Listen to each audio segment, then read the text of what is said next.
प्रेक्षकांनो, सुरुवातीला आपण बघतोय की ही वैभवी त्या स्केलेटनला घाबरली आहे। आता ही बयो म्हणते, अगं घाबरू नकोस वैभवी, त्या अंकिताचं आहे ते, तिने आणलंय इथे आणि त्या स्केलेटनला काय घाबरायचं। तेवढ्यात मोकल काकू तिथे येतात आणि म्हणतात, काय आरडाओरडा चाललाय ग तुमच्या दोघींचा, आणि काय ग कशाला घाबरलीस। तेव्हा बयो सांगते ही त्या स्केलेटनला घाबरती। आता त्या म्हणतात, काय ग तू डॉक्टर होणार आहेस ना, लोकांची सेवा अशी करशील का। सरस्वते, मला पुन्हा आवाज नको आहे, आवाज न करता अभ्यास करायचा। आता दम देऊन मोकल काकू गेल्या आहेत आणि आता ही बयो म्हणते, चल तू हात लावून बघ बरं त्याला, तो काही करतो का तुला। वैभवीला ती हात लावायला लावते स्केलेटनला आणि वैभवीची भीती जाते। पण त्या स्केलेटनच्या बाजूला एक टॅब असतो, वैभवी सहज हातात घेते आणि म्हणते, तुझा आहे का ग बयो। बयो म्हणते, नाही ग माझा नाही आहे, तो त्या अंकिताचा आहे। आता ती तो उचलून त्या बयोच्या बेडवर ठेवते। आता तिचं हे लक्षातही येत नाही, पण आता त्याचा पुढे जरा इश्यू करतात। आता ह्या दोघी जणी आल्या आहेत इराच्या घरी, हेतल आणि अंकिता। हेतल म्हणते, काय छान घर आहे नाही तुमचं, मुंबईसारख्या ठिकाणी एवढं मोठं घर म्हणजे। इरा म्हणते, हो माझ्या मम्माच्या मेहनतीचं फळ आहे।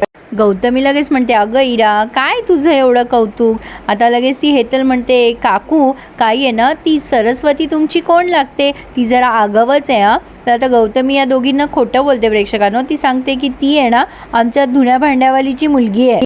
तिची आई गावाकडे धुणं भांडी करायची आणि ही मुलगी आता फ्रॉड करून इथे मुंबईला आली आहे। तिची आई तर गेली, पण ही इथे येऊन बसली आहे, खूप बदमाश आहे ती। आता इरा म्हणते, हो फार डेंजरस आहे बरं का ती। गौतमी म्हणते, आम्ही तिचा पिच्छा सोडवला, पण आता ती तुमच्यासोबत तुमची रूम शेअर करते आणि हे खूपच अवघड आहे नाही। अंकिता म्हणते, काय ती मेडची मुलगी आहे। आणि ही हेतल ना शुभमकरांचा फोटो बघते आणि म्हणते, हे तुझे बाबा आहेत का ग इरा, कुठे गेलेत ते, ऑफिसला गेले का। आणि अचानक या दोघींचा मोबाईल का काहीतरी वाजायला लागतो आणि या दोघी पळतात। मोकल काकू ओरडतील वेळ झाली आहे म्हणून, पण इरा आणि गौतमी मात्र शांत बसलेल्या असतात त्यावर। आणि इरा मात्र आता भाऊक होते त्या दोघी जणी गेल्यावर आणि म्हणते, मम्मा आपले बाबा खरंच आपल्याला का सोडून गेले ग, त्यांना आपली आठवण नसेल येत का। आता गौतमी तिला म्हणते, हे बघ तुझा बाबा ना त्या बयोमुळे सोडून गेलाय तुम्हाला, पण बरं झालं या दोघी फ्रेंड्स आहेत ना तुझ्या, त्या आपल्या कामाला येणार आहेत। त्यानं त्या बयोच्या रूममेट आहे, त्यामुळे आपण तिला तिच्या घरातून सुद्धा बाहेर काढू शकतो, नुसतं कॉलेजमधूनच नाही। पण आता मोकल काकू टीव्ही बघत असतात। अंकिता आणि हेतल पोहोचल्यात पुन्हा आता त्यांच्या त्या घरी। आणि आता अंकिता या वैभवीला बघते आणि तिचं डोकं खराब होतं आणि हेतल तिला वचवच बोलायला लागते, काय ग तू काही इथं पेइंग गेस्ट म्हणून आली आहेस का नवीन। बयो म्हणते, नाही ती अभ्यास करायला आली आहे। आता ही हेतल म्हणते, हे बघ आम्हाला आमची रूम अशी कोणी शेअर केलेली आवडणार नाही आणि या दोघी जरा मोठ्या मोठ्याने बोलायला लागतात। अंकिता म्हणते, काय ग इथे आमच्या रूममध्ये प्रायव्हेट गोष्टी असतात, काही असतात, हिने काही चोरलं बिरलं म्हणजे। तेवढ्यात मोकल काकू जोरात दारावर थाप मारताय आणि या तिघींनाही ओरडताय। आता लगेच ही अंकिता म्हणते, बघा ना काकू माझ्या वस्तू चोरी बिरी गेल्या तर अशी कोणालाही काय घरात आणते ही। वैभवी बिचारी रडायला लागते आता आणि अंकिताचं लक्ष टॅबकडे जातं आणि म्हणते, बघा माझा टॅब हिच्या बेडवर काय करतोय, म्हणजे हिने नक्कीच चोरायचा प्रयत्न केलाय नाही, काय ग कशाला पाहिजे होता तुला माझा टॅब। ती बयोवर ओरडत असते। बयो म्हणते, हे बघ तोंडाला येईल ते बोलू नकोस अंकिता, आम्ही काही तुझ्या टॅबला हात लावलेला नाही आहे। आता ही वैभवी काही बोलणार, तेवढ्यात मोकल काकू ओरडतात, काय ग अंकिते एवढ्या मोठ्याने बडबड करायची नाही आणि काय ग तुम्ही दोघी जणी न विचारता तू या वैभवीला इथे आणलंस ना सरस्वती, यापुढे आणायचं नाही आणि तुम्हाला लायब्ररी आहे ना तिथेच अभ्यास करायचा। बयो म्हणते, काकू ती एकटी राहते ना हॉस्टेलवर म्हणून सहज आणलं तिला अभ्यासाला, पण मोकल काकू म्हणतात, यापुढे आणायचं नाही मला विचारल्याशिवाय। वैभवी लागते रडायला। मोकल काकू म्हणतात, झालं का तुझं रडून, चल आता डोळे पुस आणि अभ्यास झालाय का तुझा। वैभवी म्हणते, हो झालाय। आणि आता मोकल काकू तिला जायला सांगतात। वैभवी रडत रडतच तिची बॅग भरतीये। मोकल काकू म्हणतात, रडायची गरज नाही आहे आणि यापुढे इथे यायचं तर माझ्या परवानगीशिवाय यायचं नाही।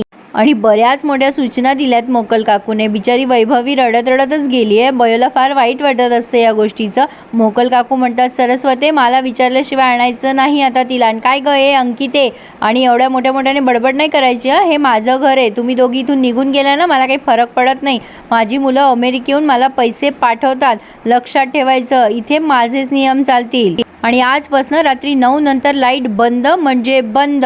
आता हे फरमान सोडून त्या निघून गेल्यात। अंकिता बयोवरच वैतागते, काय ग हे सगळं तुझ्यामुळे झालंय आणि त्या मोकल काकूच्या मागे मागे गेल्यात, पण बयोला मात्र फार वाईट वाटतंय। आता इकडे सुमन सहज रमाकांशी बोलायला जाते, अहो तुमचं ना माझ्याकडे लक्षच नाही आहे, तुम्ही मला इथे आणून नुसती मोलकरीण केली आहे, काल मी वहिनीला कोणाशी तरी बोलताना ऐकलं, ती दादाबद्दल बोलत होती असं मला वाटलं. आता लगेच रमाकांत म्हणतो, काय काय सांगतेस? पुढे ती सांगते की तिने ना माझ्या कानाखाली मारलं मी जेव्हा तिला विचारायला गेले तर. आता रमाकांत म्हणतो, काय त्या गौतमीने तुझ्या कानाखाली मारलं? सुमन म्हणते, हे बघा मारलं त्याचं काही वाटलं नाही मला, पण दादाबद्दल काही कळलं असतं तर बरं झालं असतं. तुम्हाला खरंच काही माहिती आहे का हो दादाबद्दल? रमाकांत तिच्यावर ओरडतो आणि म्हणतो, गो खुळगे, तू ना खरंच खुळगी आहेस. ती ना मला सोडत नाही तर तू तर खुळगीच आहेस. मी एवढा हुशार असून ती मलाही बोलते, पण तू कशाला तिच्या मध्ये मध्ये करायला जातेस आणि मार खातेस? जा आता माझ्यासाठी चहा कर. सुमन काही बोलणार तेवढ्यात पुन्हा रमाकांत तिच्यावर ओरडतो. पण रमाकांतलाही माहीत नाही आहे प्रेक्षकांनो की शुभंकर कुठे आहे. तो त्याच्या मनाशीच बोलतोय की दादा कुठे हे कळलं असतं ना तर बरं झालं असतं. शातीर आहे गौतमी. पण आता बयो मॅडम रात्री 9 नंतर लाईट बंद झालेत म्हणून मोबाईलच्या उजेडात अभ्यास करताय. अभ्यास करता करता येतो अभिरामचा फोन तिला. अभिराम म्हणतो, सरस्वती तुझ्या पुस्तकाचं काम झालंय. आता ती म्हणते की अरे पण तुला माहिती आहे ना मी एवढे पैसे नाही देऊ शकणार. 6,000 रुपये कुठे आहेत माझ्याकडनं? अभिराम म्हणतो, अगं तेवढे द्यायची गरज नाही आहे. 3,000 रुपयात तुला पुस्तकं मिळणार आहे. ही गोष्ट ऐकून बयोला फार आनंद झाला आहे. ती म्हणते, काय सांगतोयस काय? मला तर फार आनंद झाला आहे. आता अभिराम म्हणतो, चला तर मग इस बात पे पिझ्झा की पार्टी. आणि आता बयो म्हणते, नको रे नको, पिझ्झा नाही परवडणार, आपण त्यापेक्षा उद्या कॅन्टीनमध्ये वडापाव खाऊयात.